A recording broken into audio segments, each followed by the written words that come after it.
Hello friend, જય શ્રી કૃષ્ણ, સીતારામ। આજે આપણે રવાના ઉત્પમ બનાવીશું, જે ખાવામાં ખૂબ જ મજા આવતી હોય છે અને ફટાફટ બની જતા હોય છે।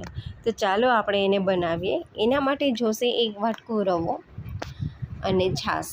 જો છાશ ના હોય અને તમારી પાસે દહીં હોય તો તમે દહીંથી પણ પલાળી શકો છો। અને છાશ થોડી નાખતી જવાની અને આ બેટરને હલાવતું મિક્સ કરતું જવાનું છે, જે એકદમ મિક્સ કરી લેવાનું છે। આ થઈ ગયું છે। હવે એને આપણે થોડીક વાર ઢાંકી દઈશું, મીન્સ કે અડધી કલાક માટે રાખી દઈશું, એટલે આપણો રવો જે છે એ પલળી જશે। એના માટે મેં લીધું છે 1 નંગ બટેકું, 1 નંગ ટમેટું, ડુંગળી અને મરચું। હવે આ બધાને આપણે ખમણી લેશું। જો તમારે ખમણવું ના હોય તો તમે એને છે ને ઝીણા ઝીણા પીસીસ પણ કરી શકો છો, પણ મને ખમણેલું વધારે ગમે છે, કેમ કે એમાં વ્યવસ્થિત મિક્સ થઈ જાય છે, એટલે હું ખમણીને જ નાખું છું બધા શાકભાજી। એટલે તમે પણ તમારે જે ફાવે એવી રીતે નાખી શકો છો। હવે આપણા ખમણાઈ ગયા છે।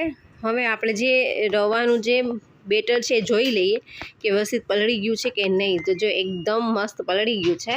હવે એ રવાને આપણે એની અંદર નાખી દઈશું જે બધા શાકભાજી આપણે કરેલા છે એ। હવે એ બધું મિક્સ કરી લેશું। તો જે બેટર જે છે એ ઘણું ઘાટું છે, એટલે આપણે એમાં થોડુંક પાણી એડ કરીએ અને બેટરને પતલું બનાવીશું। જરૂરિયાત મુજબ પાણી નાખતા જાશું અને બેટર બનાવતા જાશું। જો આ બેટર જે છે એકદમ વ્યવસ્થિત પૂરતું આપણે અપ્લાય કરી શકીએ એવું બની ગયું છે।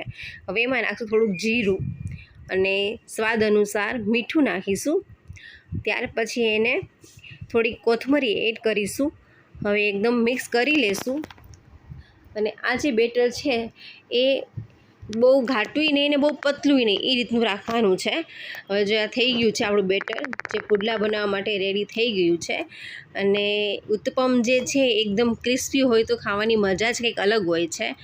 જો મેં આ લોઢી મૂકી દીધી છે। લોઢી જે છે એ મને આ સાદી લોઢીમાં ઉત્પમ બનાવવા બહુ ગમે છે, નોનસ્ટિક લોઢીમાં મને નથી ગમતા। એટલે તમને જો નોનસ્ટિક લોઢીમાં ફાવતા હોય તો તમે એમાં બનાવી શકો છો।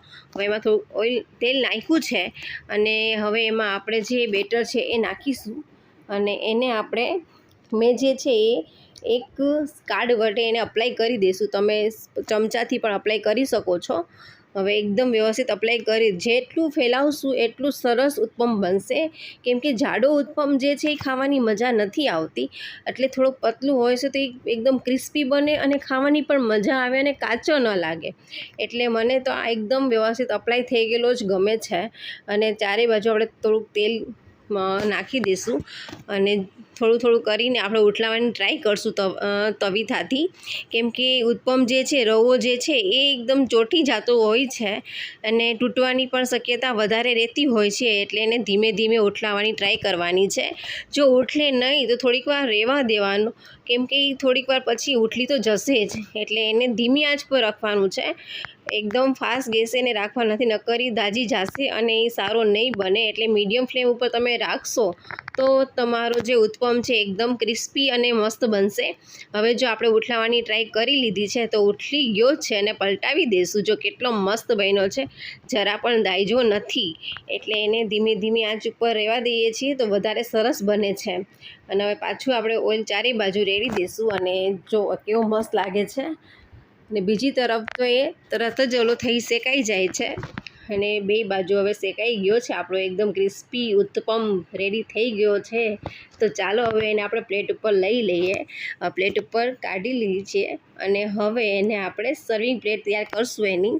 તો જો કેવી મસ્ત ડીશ લાગે છે, રવાના ઉત્પમ છે। સીધી સૂકી ભાજી મેં બનાવી છે, કેમ કે મને ઉત્પમ સાથે સૂકી ભાજી બહુ મજા આવે છે। તમે પણ ટ્રાય કરજો, જ્યારે ઉત્પમ બનાવો તો સાથે સૂકી ભાજી બનાવજો અને ખાજો, કંઈક ટેસ્ટ અલગ જ આવશે। અને એની સાથે ગ્રીન ચટણી છે રાજકોટની ફેમસ, અને સોસ છે।